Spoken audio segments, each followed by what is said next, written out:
Have you ever felt a gnawing emptiness inside? A subtle fear that whispers, "What if they leave?"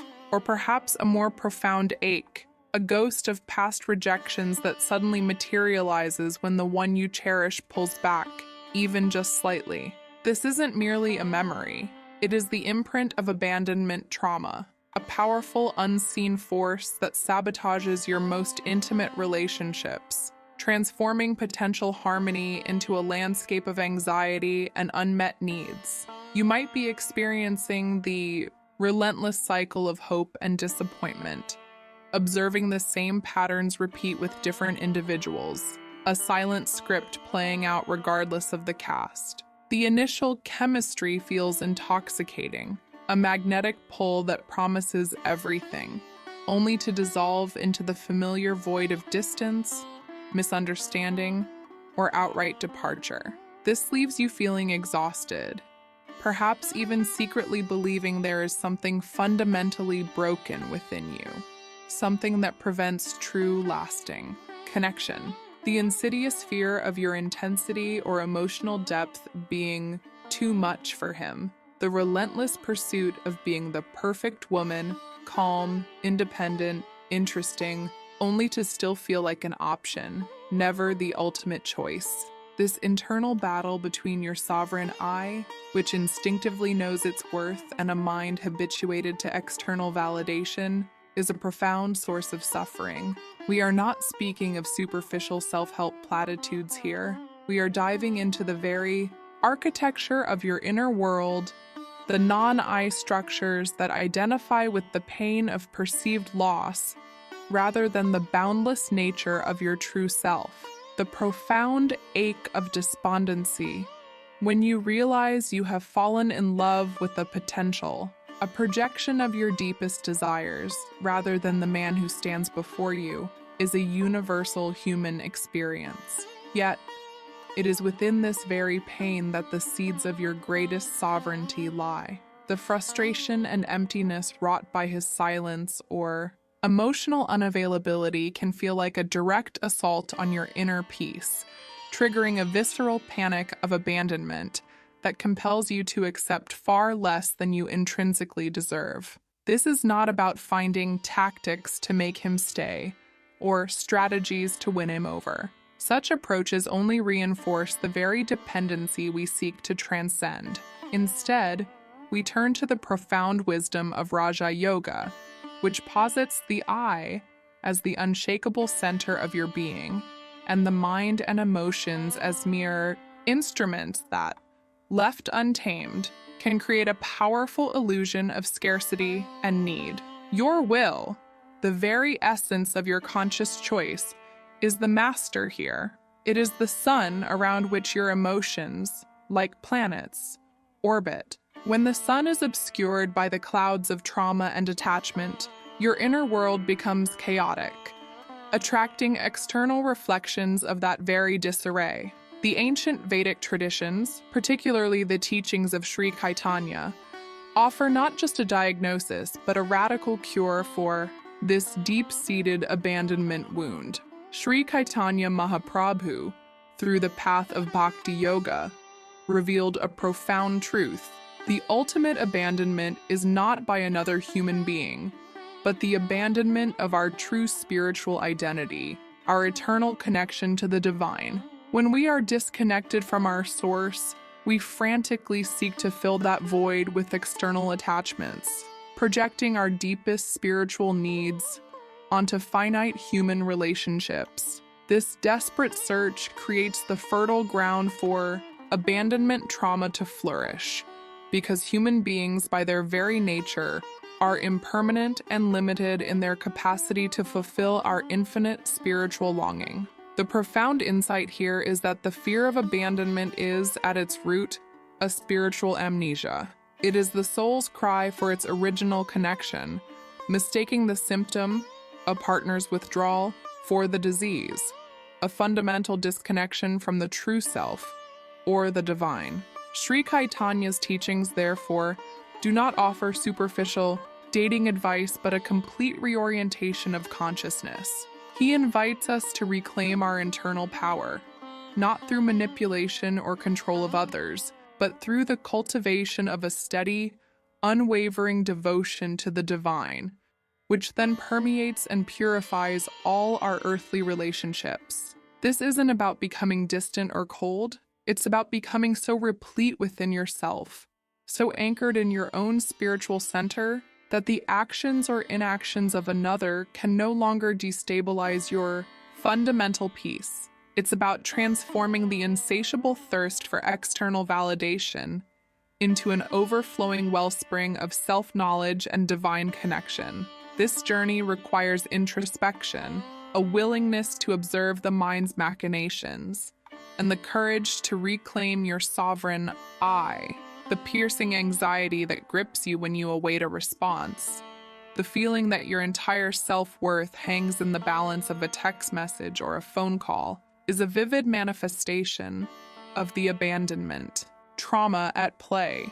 This isn't just about a past event. It's a living echo resonating within your present relationships. Your mind, an intricate and powerful instrument, tends to replay familiar scripts, projecting the narrative of past neglect onto current interactions. This unconscious mechanism is precisely what Raja Yoga refers to as vrittis, the fluctuations or modifications of the mind stuff, creating ripples that obscure the true, calm surface of your consciousness. You may find yourself unconsciously creating scenarios where you are not prioritized, even when there's no overt evidence. The subtle shift in his tone, a delayed response, or a momentary silence can trigger a cascade of internal panic, not because he is necessarily abandoning you, but because your mind is interpreting these events through the lens of a pre-existing wound.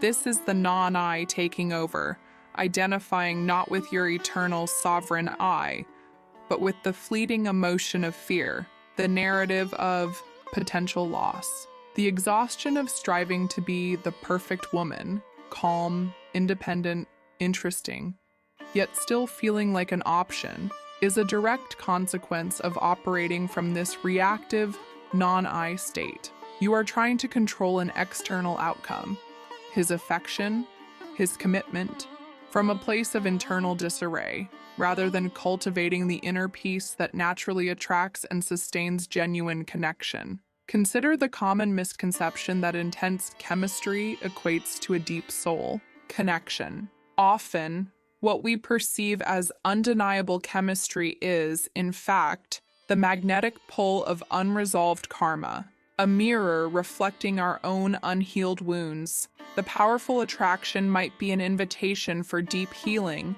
rather than a promise of effortless bliss. This is why relationships with intense chemistry frequently become the most challenging, replaying the very patterns we seek to escape. Your mind is not seeing the other person for who they truly are, but for the potential they represent, or worse, the familiar pattern they unconsciously trigger. This is the error invisible, identifying your I with the success or failure of the relationship, allowing your inner state to be dictated by the external dynamic. The wisdom of Raja Yoga teaches us that our mind is like a wild horse, galloping in any direction it pleases, often carrying us further into the thickets of anxiety and fear. It is not the external situation that causes suffering, but our identification with the mind's interpretation of it. When he pulls back, or the connection feels distant, your mind, accustomed to being governed by external stimuli, begins to create elaborate narratives of rejection, loss, and inadequacy. This is the mind of carencia, the mind of scarcity and need, constantly seeking validation from an external source to fill an internal void. The battle is always internal, between the I that knows its inherent worth and the mind that clamors for external reassurance.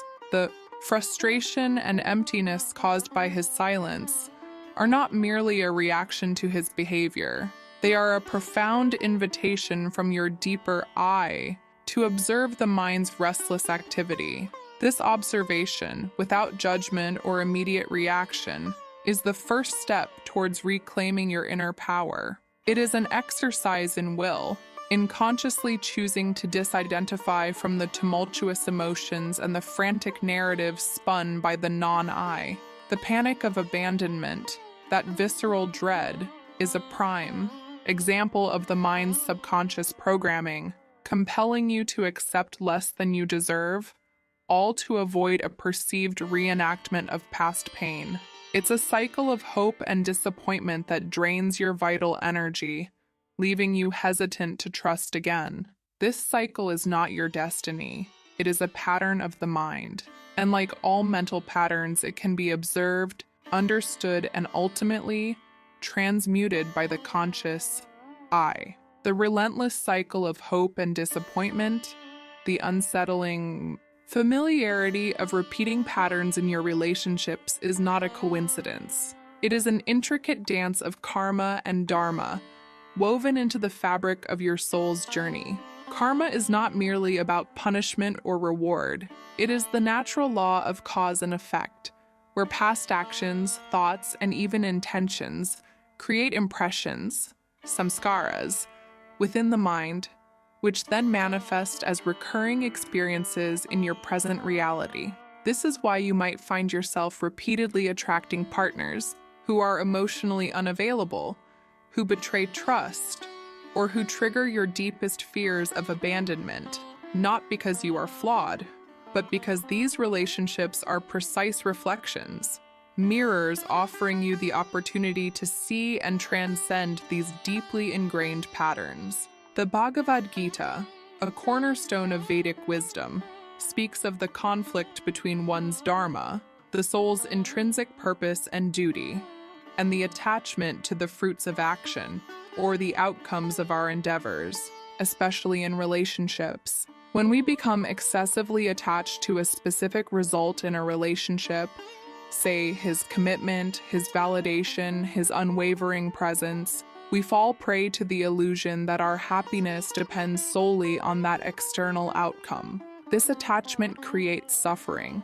because the non-I, the mind identified with its desires, is inherently limited and cannot control the external world. The relationship then becomes a battleground for your unfulfilled desires, rather than a sacred space for mutual growth and self-discovery. The true nature of attachment is not love. It is a mental habit, a vritti, that can be observed and, through the power of your will, mastered.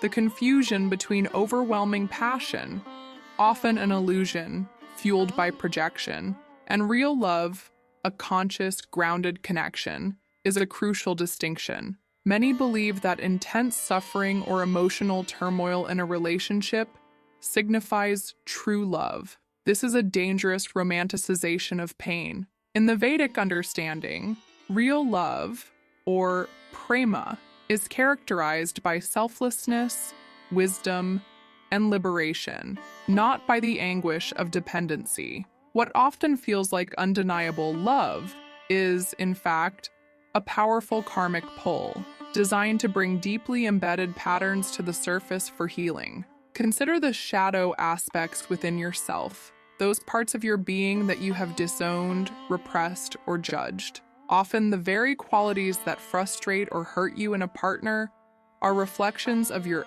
own unintegrated shadow. The man who is emotionally distant might be mirroring your own subconscious fear of true intimacy or your own tendency to self-abandon. The Raja Yoga path empowers you to turn inward, to observe these projections without judgment, and to integrate these disowned parts of yourself. This is the true work of individuation, becoming whole within yourself, rather than seeking completeness in another. The belief that you are broken, or that there is something inherently wrong with you for repeating patterns, is a devastating illusion. This pain is not meant to destroy you. It is your I calling out, asking to be heard, demanding attention to these unresolved karmic imprints. These patterns are not flaws. They are opportunities for spiritual evolution, for understanding your unique dharma. Every challenging relationship, Every painful ending is a precise spiritual lesson designed to bring you closer to your true self and your spiritual purpose. It is a divine mechanism for purification, pushing you to rely less on external validation and more on the unshakable foundation of your sovereign I. The profound insight here is that you are attracting experiences that serve your highest good, even if they appear painful on the surface. The question then becomes, how do you discern whether a connection is merely a karmic lesson to be learned and transcended, or a dharmic partnership aligned with your true purpose? This discernment arises from the clarity of the mind, cultivated through the practices of Raja Yoga and the surrender of the heart, offered through Bhakti Yoga. The deepest cure for the abandonment trauma that sabotages your relationships lies not in external tactics or psychological manipulation, but in a radical inner transformation, eloquently taught by Sri Caitanya Mahaprabhu through the path of Bhakti Yoga.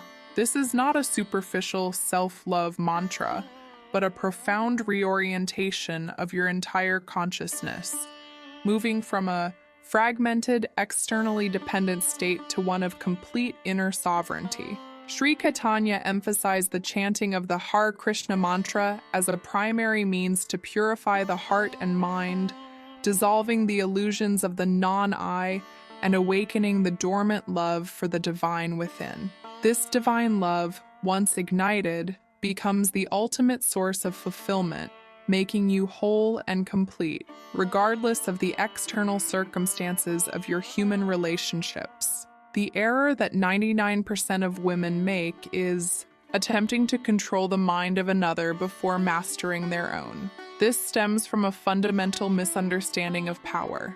True power resides not in external control, but in the internal domain of the I. Sri Caitanya's teachings guide us to understand that our true nature is Atma, the eternal spiritual soul, a fragment of the divine. When we forget this identity, we become entangled in the web of Maya, illusion, believing ourselves to be these temporary bodies and minds, desperately seeking fulfillment in transient relationships. The cure, then, is to reclaim this spiritual identity, to anchor ourselves in the eternal, rather than investing all our emotional capital in the temporary.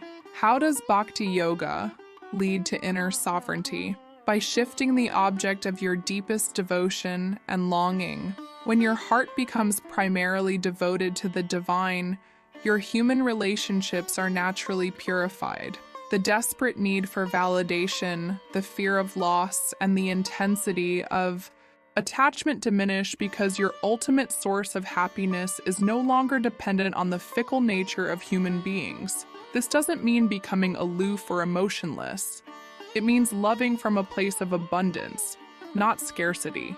It means you can engage deeply, give freely, and connect authentically, without the underlying fear that his departure would shatter your world, because your world is now firmly rooted in something far greater than any human connection. Consider the archetype of Radha, who embodies conscious devotion. Radha's love for Krishna is the epitome of selfless, unconditional devotion. Yet, this devotion does not diminish her identity.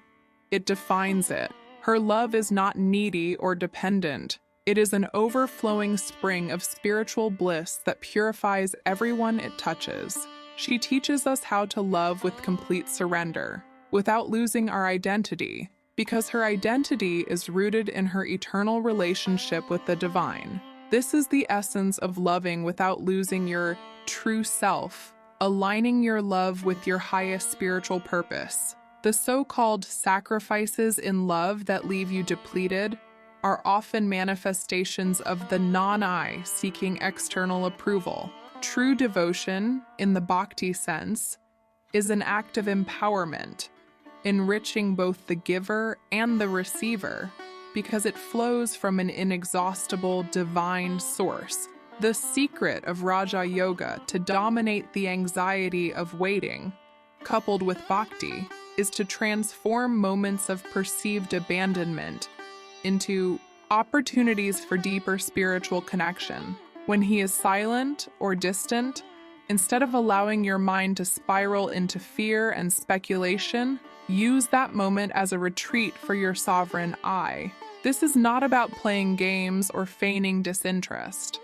It is a genuine turning inward, chanting the Hare Krishna mantra, meditating on your spiritual identity, or simply observing the fluctuations of your mind without attachment, transforms this perceived void into a sacred space.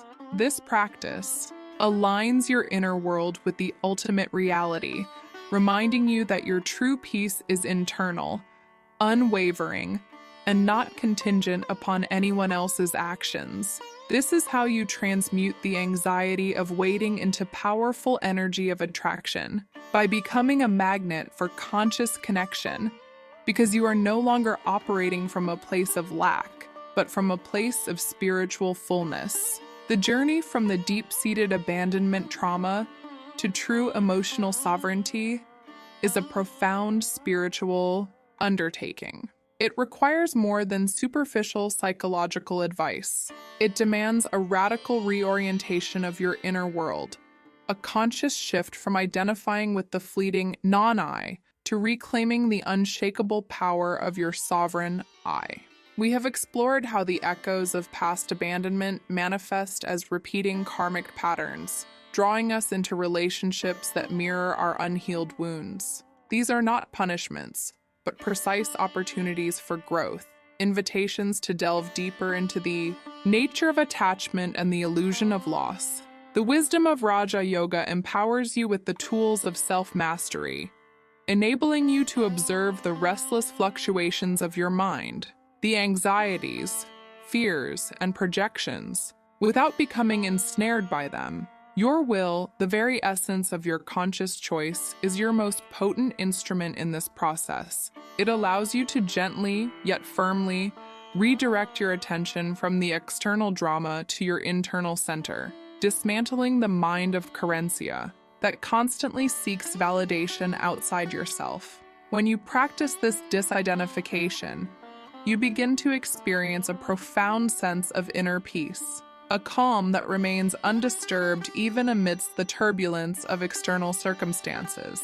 This is the cornerstone of true emotional sovereignty. Your peace is no longer contingent upon the actions or inactions of another. Complementing this self-mastery is the profound path of Bhakti Yoga, particularly as taught by Sri Caitanya Mahaprabhu. The cure for abandonment trauma, as revealed through Bhakti, is the re-establishment of your eternal spiritual connection to the divine. When your deepest longing and devotion are directed towards the infinite source, the desperate need for human validation naturally dissipates. This doesn't diminish your capacity for love in human relationships.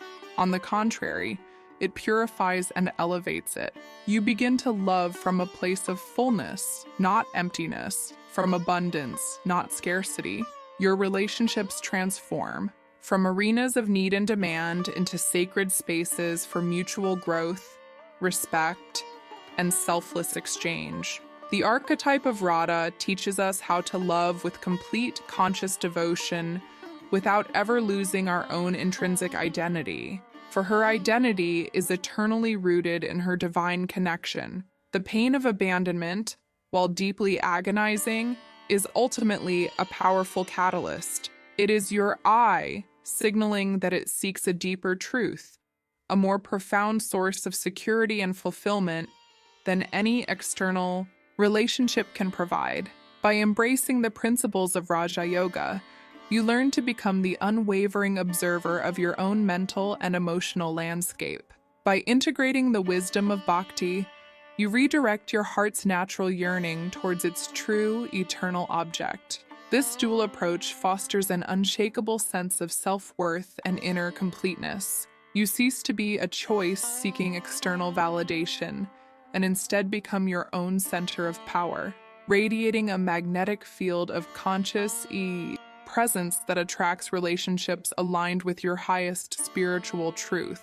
Therefore, the silence, the distance, the perceived rejections that once triggered such profound fear now become invitations. They are moments to turn inward, to listen to the voice of your own sovereign I, to practice the sacred art of being complete within yourself. This path is challenging, for the mind, accustomed to its old habits, will protest. But with unwavering will and devotion, you cultivate a peace that transcends all external circumstances, manifesting a reality that reflects your true, liberated self. And in this liberation, the fear of abandonment simply ceases to exist, replaced by the profound understanding that you are eternally whole, eternally loved, and eternally connected to the source of all existence. Imagine for a moment the shift in your inner landscape when the actions of another, his silence, his perceived distance, his lack of immediate response, no longer trigger a cascading panic within you. When the non-I, that part of your mind identified with fear and lack, begins to quiet its frantic narrative, allowing the calm, steady voice of your sovereign I to emerge. This is not a distant, unattainable ideal. It is the natural consequence of consciously applying the principles we have discussed. Your mind, often compared to a garden, has long been cultivating weeds of anxiety, fed by the deep roots of abandonment trauma. The practices of Raja Yoga give you the tools to tend this garden, to identify the weeds, the vriddis, or mental fluctuations, and to cultivate the flowers of peace and self-possession. It's a deliberate act of will, choosing to observe the discomfort, the fear, the craving for external validation, without allowing it to define your inner state. This observational capacity is your true power, allowing you to witness the play of emotions without becoming entangled in their drama. This is the practical application of understanding the I versus the non-I. The journey of individuation, the path of becoming whole within yourself, is a sacred one. It means confronting the parts of yourself that seek to be completed by another, and realizing that true completion comes from within. The intense emotional chemistry that often leads to repeating patterns is less about soulmates and more about soul lessons. It's the universe, in its infinite wisdom, presenting you with precisely what you need to heal, to expand, and to transcend.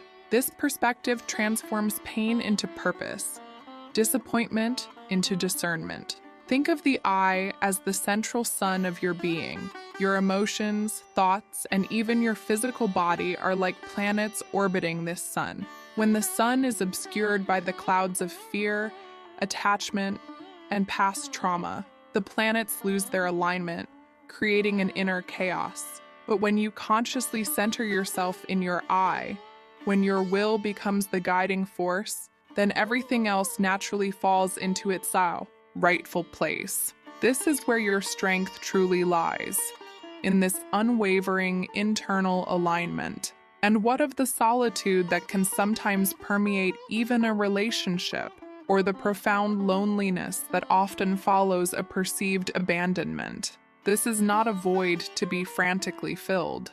Instead, it is an invitation, a sacred space where your I can finally be heard, undistracted by external noise or the demands of another. This is the moment to turn that inner space into a sanctuary, a retreat for your sovereign I, where you can nurture your own connection to the divine, as taught by Sri CAITANYA.